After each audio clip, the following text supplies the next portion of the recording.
2, 3. Bend! Bend! Bend! Can forks be bent by the power of thought alone? Bend! What is the truth about mind over matter? Bend! Can metal bars be distorted without being touched? Are we in fact all born with the power to move things with our minds? Mysteries from the files of Arthur C. Clarke, scientist, writer and visionary. The scientist who invented the communication satellite, the writer of 2010, and now in retreat in Sri Lanka, the visionary who ponders the riddles of this and other worlds.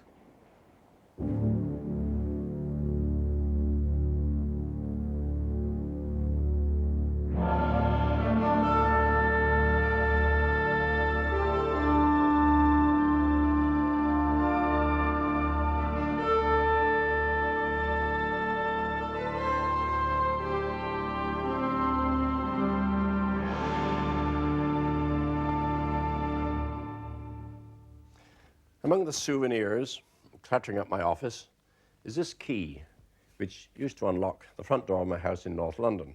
At least it did until I met Uri Geller. You may remember him, the young Israeli who, back in 1973, astonished everyone by his ability to bend metal. I met Uri Geller at Birkbeck College on one of my visits to England, and frankly, I was astonished when, in front of my eyes, he apparently bent this key just by stroking it gently. Later, I wasn't so amused when I had to wake up my brother to let me into the house. Using the mind to control matter, to bend keys, as Uri claimed, is called psychokinesis, or PK. PK seems to take many forms. The currently popular fashion is spoon bending. In California, it's all the rage at the best parties. Get a point of concentration in your head. Make it very intense. Focus it. And put it into the silverware. 1, 2, 3.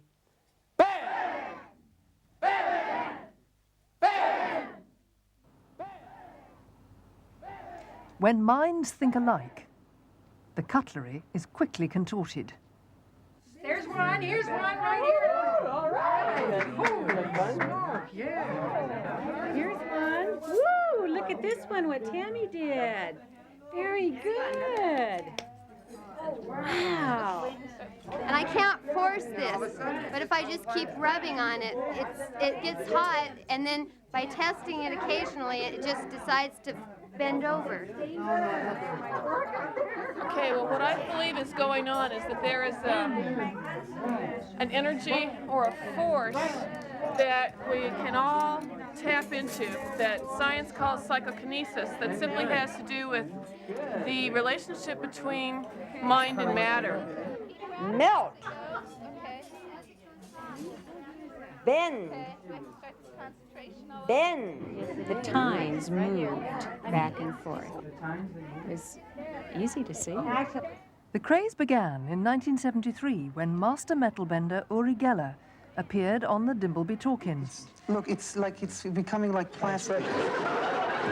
And it's breaking. It's breaking. There's a crack. You can look. It's very. He convinced many experts that he had paranormal powers. Later, at Longleat, the family silver suffered when Uri got hold of a spoon owned by the Marquis of Bath. This is so heavy. Yes, it's happening. It's happening. Yes. Hold it up, Yes, that's a nice one. Yes, it's been. Look, it's becoming there. Yeah. Not to break. You will break it. Watch out. And there's no heat at all. Touch it. There's absolutely no heat. Is that solid silver, Lord Bath? Yeah, made by Gerrard in London. But Geller was not the first. The parlor psychics of the 19th century claimed PK powers that could levitate tables or make objects take off and fly around the room. Film of Russian PK experiments reached the West in the 1960s. Alla Vinogradova could apparently make a cigar tube roll about with the merest wave of her hand. Nina Kulagina was shown moving a matchbox isolated beneath a plastic cover. And under the stony-faced scrutiny of the film crew, she appeared without touching to be able to make a compass needle spin.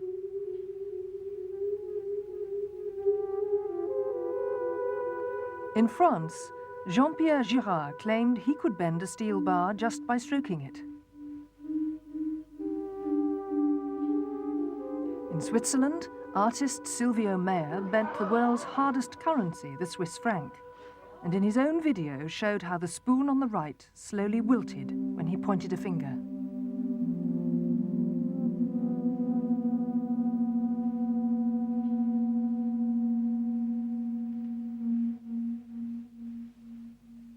Wherever claims are made, PK generates controversy. Psychical researchers around the world are still arguing about reports from a small Missouri town named Rolla.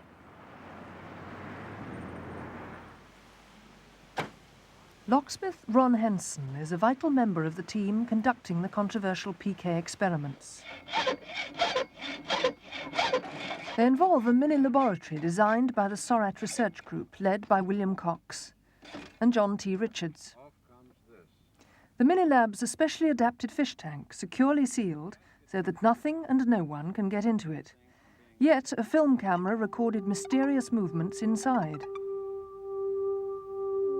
Objects shuffled about, and paper rings linked together. Balloons went up and down like yo-yos, all apparently unaided by human hand. The most remarkable thing that's happened in the mini lab, from my standpoint, is the linking of rings. Solid leather rings have been seen to link. In another film, plastic rings got in on the act.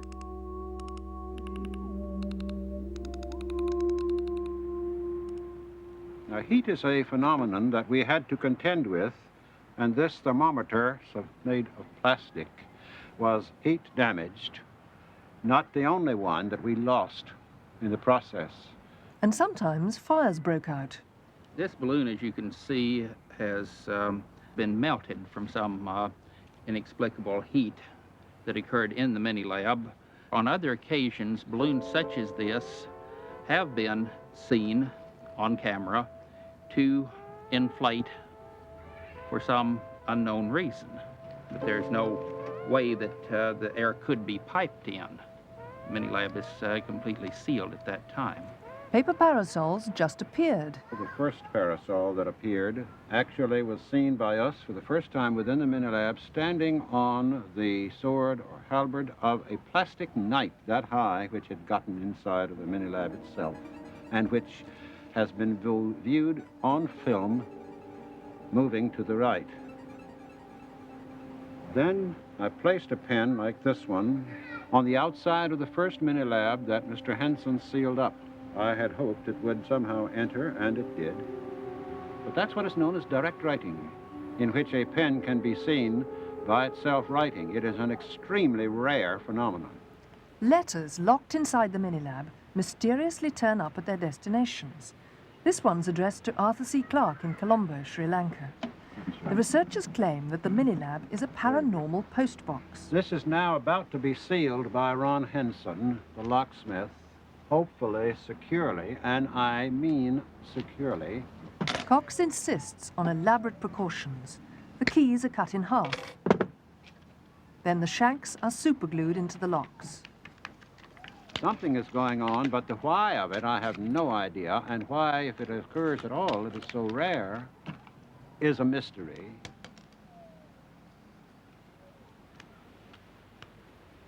Mystified they may be, but the Rolla researchers are hopeful that PK Powers will spring the letter from the mini lab, which is left to work its wonders in the clutter of Cox's garage in Rolla, Missouri.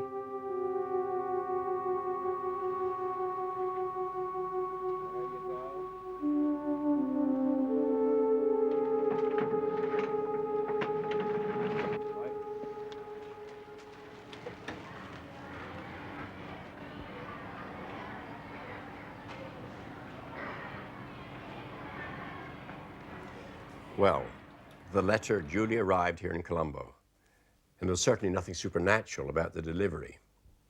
I had no idea what this was all about, but a researcher in Cambridge, Tony Cornell, has his own ideas on the subject. We got hold of the original Sorat film and we blew it up. And we had a look at it, and we found, for instance, that in the ring linking, which was a large feature of this, that you got the rings on the bottom here to start with, not linked. Then suddenly you go to the next frame, and these are continuous frames, one after the other. It's suddenly linked. You go down here farther, and these are the individual frames. You find the same thing. It's linked there, and then suddenly it shoots up to the top of the tank. There's no blurring. And we looked at these again, and we found something else that was interesting. There's a photograph here with no fish tank. There's just the bar and the lock.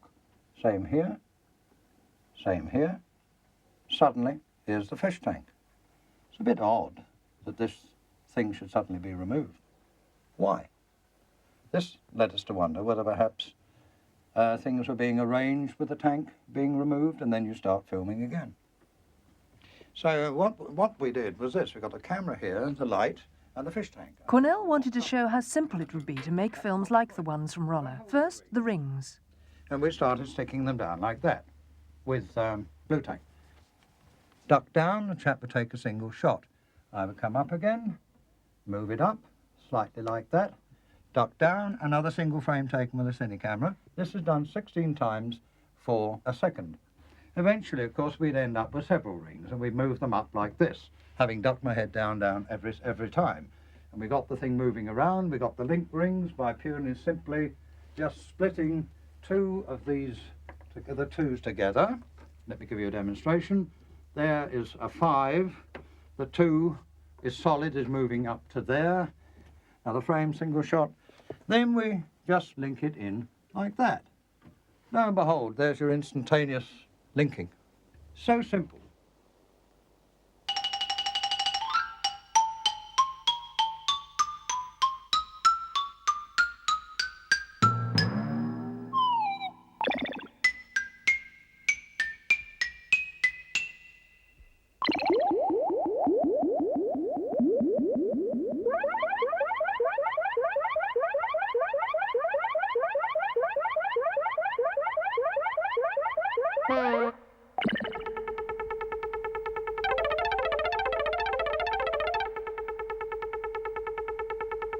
When we saw our film, we came to the conclusion that we'd produced the same kind of results that we'd seen on the Roller film by single frame photography.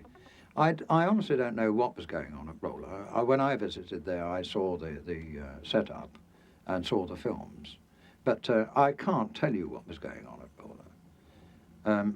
I don't myself think that it's genuine phenomena. Who's to blame? I don't know. All I can tell you is that what I saw at Roller and what we've done here has made us come to the conclusion there's no point in wasting our time with it any further. But just suppose the mind could control matter. The implications would be tremendous. Imagine if you could explode an enemy's atom bombs merely by concentrating on the trigger mechanism.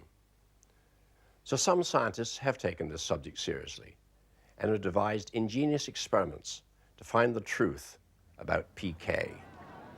Stephen North's been taking part in PK experiments since childhood. At Birkbeck College, London, physics professor John Hasted has been investigating Stephen's apparent ability to bend metal with his mind. In his laboratory, specially insulated from outside influences, Hasted has equipment sensitive to the smallest disturbance to metal. TV monitors ensure fair play. Stephen will try to influence an array of metal bars. Even the slightest touch will make each bar give off a different musical note. Touch the right hand one, touch this one. There you are, now touch the middle one. Now the other one. Now go back to the middle one. There you are, okay. The one on the left is just a dummy, as you know. Now Stephen must try to change the notes without touching the bars. It takes time and patience, Professor Hasted believes that PK is unpredictable. It often happens when you really don't expect it at all. You'll get Stephen to concentrate like mad and nothing will happen whatever. And then we break the shot or have a cup of tea. I can't do it. But you see, it's surprise that's wanted. And this never ceases to amaze me. Yeah, that was it. Is there something on that? Yes, there's a small deviation. Not bad, not bad. I was watching Stephen's hands on the monitor, so it wasn't a touch. Nevertheless, the note changed. Well, sometimes we might get a dozen of these, 2 dozen, 3 dozen. But then again, sometimes there is nothing at all. Patience.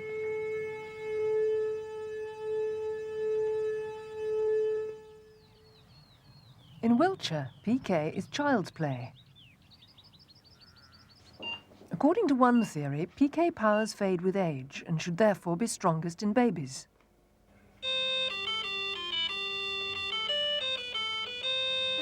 Emily's mother is putting the idea to the test with a computer, a face and a tune. Dr. Susan Blackmore. The computer will play a nice tune and show a smiling face, which Emily enjoys looking at, according to the output of the random number generator. So while it's running, it may do this, let's say, 8 times a minute. And Emily's task is to sit there and enjoy it. And what happens is, if she's using her PK successfully, it will play more often. By influencing the output of the random number generator, she can increase the number of times it comes up. Now, you may wonder how on earth a little baby can influence the output of this machine, but that isn't important. What's important is that you want a particular outcome. So, you ready, Emily?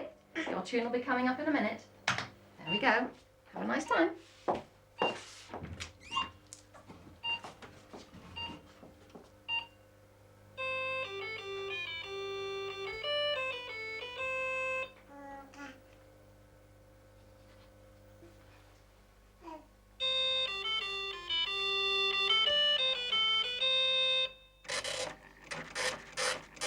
So far, we're about halfway through the experiment, and, well, it's looking quite interesting. She's scored a little bit above chance, but, well, we're not at the end yet. We'll have to wait and see whether it's significant or not when we get to the end.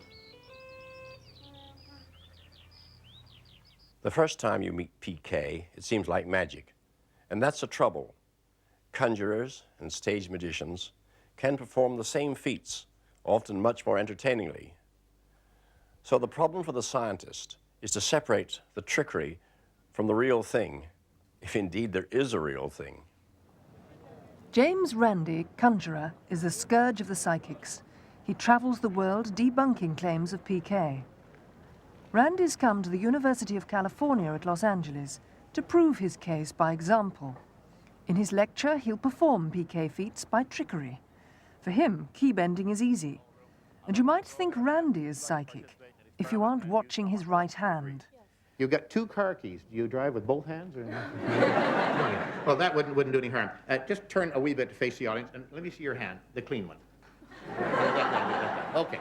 I'm going to ask you hold on to, these 2 keys are identical. You hold on to one, close it in your hand like that, hold it right up where everyone can see it, and I'll hold the other one like this, and I'll stroke it, and I'll attempt to put some mental power on it to cause it to bend. Watch this carefully now. I can feel the force leaving my body, but the key doesn't seem to be bending. Wait a minute, maybe that way would work. Oh, I'm afraid my attraction to you has caused a very strange thing to... Oh, there's a little bit of it. Oh, it's going a little bit, but not enough. Maybe the power has transferred. Would you open up your hand for me, please? A miracle. Ladies and gentlemen, will you look at that? Well, you held it in your own hand. That is the Uri Geller key trick in one version of about 40 different versions. But Randi's best trick, Project Alpha, took months to bring off. In 1979, aircraft tycoon James S. McDonnell gave $500,000 for research to Washington University in St. Louis. They advertised for psychics, and Randi saw his chance. The most successful metal benders were Steve Shaw and Mike Edwards, who amazed the St. Louis researchers. Dr. Mark Schaefer. We have been working, first of all, to establish the range of abilities that Mike and Steve have, because these have apparently included being able to move small solid objects across a tabletop, influencing a variety of metal objects such as keys and silverware and metal bars and metal rods. I don't believe they're tricking us. But in 1983, after Edwards had amazed the audience at a New York press conference, Randy dropped his Project Alpha bombshell. I'm going to ask these two gentlemen a very simple, direct question. Can you tell us, how do you do it? I'll do it. Be quite honest, we cheat. So I'm happy to announce that the two young gentlemen who took part in Project Alpha are here with us today. Gentlemen, would you stand up and take a bow? Steve Shaw and Michael Edwards. Project Alpha had to be done because the parapsychologists had to be taught once and for all something that they had denied all the time. They had to be taught that they could be fooled. They had said, we're too smart, we're too intelligent, we're too well-informed, we're too good observers. No one is going to be able to fool us. They were fooled. Shaw and Edwards were not psychics, but conjurers. This was done by a young Japanese psychic by the name of Masuaki Kyota. He would take a spoon, hold it like this,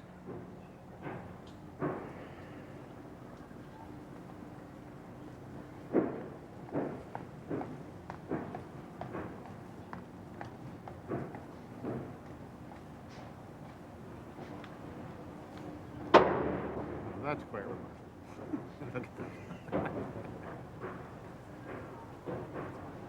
Michael, you must be a psychic. and causing that to twist 180 degrees, just like that. They fooled the researchers with standard conjuring tricks. Here we go. Watch it. But most of all, by distracting their attention. All I use is just sleight of hand and misdirection and psychology. When the Mac Lab first started testing us, I would go through a process and then of trying to do something and failing. Then I would go back in and watch the videotapes, which was very good feedback. I could see what I could get away with and what I couldn't. I noticed that one of the cameramen that was watching my hands very close up was very good. So what I would do to get him off the camera, I realized, hey, he's good at what he does. I failed on a number of tricks, set one up that was ready to go, had a spoon pre-bent, and was just covering it, letting no one look at it. Ask for the cameraman to come and be used as my subject. Obviously, a lesser trained person is going to have to take the camera. That was it. That was the whole key right there. In essence, physically, the only way to bend a spoon is to bend it like that. But you've got to do it at the right But you've got to moment. do it at the right time. And that's one of the problems the scientists have when they're trying to judge this. They set up the experiment to start at 4 o'clock. The trick may have been done at 3:15. I can show you something that will show you exactly how the misdirection takes place. It's not psychic, but it's very, will give you a good idea of exactly what I'm talking about. Would you come over here, please? I'd like you to sit in this chair for 1 second, please. Just for a second. Are you ready?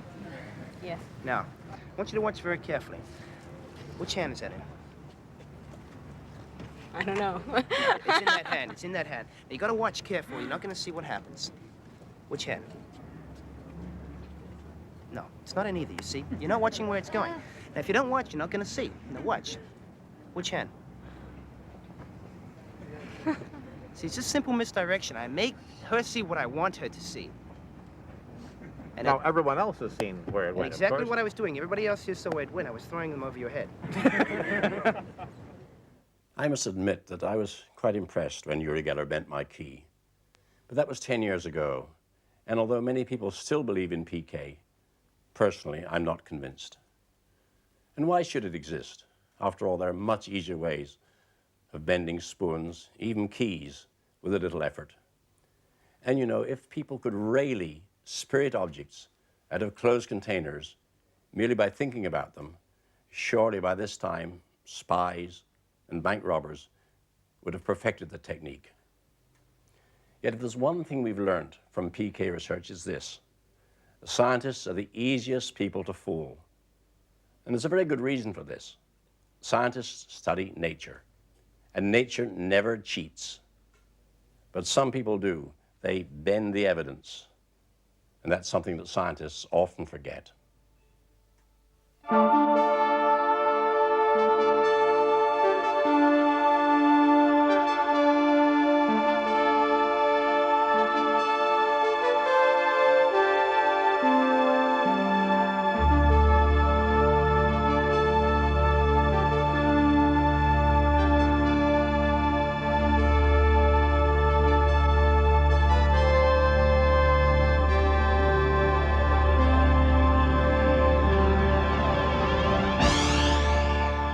Next week, Strange Powers, the verdict.